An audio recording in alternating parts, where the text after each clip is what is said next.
Nous vivons actuellement dans une forme de terrorisme de la parole, du comportement. Il y a un terme qui revient constamment, c'est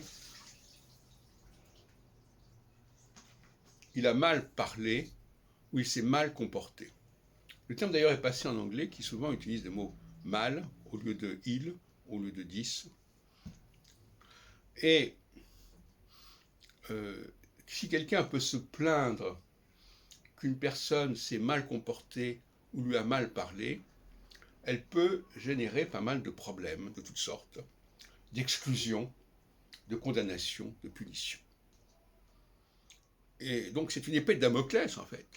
C'est-à-dire, il suffit que quelqu'un se plaigne que vous ne vous êtes pas bien comporté avec lui pour qu'un certain nombre de conséquences puissent s'abattre sur vous, de toutes sortes, et sous le moindre prétexte. C'est-à-dire qu'en fin de compte, l'accusation devient une arme que l'on peut brandir, mais aussi, ça peut être aussi le fait d'une provocation. On a un comportement, par exemple, si je veux pouvoir accuser les gens de mal se comporter, je vais me comporter de manière tellement pénible pour ces personnes-là qu'elles vont réagir et elles vont s'énerver. Et si elles commencent à s'énerver, alors là, c'est la fin de tout, et là, on peut les condamner. Donc, les personnes énervantes, entre guillemets, vont pouvoir générer toutes sortes de comportements excessifs de la part de ceux qu'elles énervent.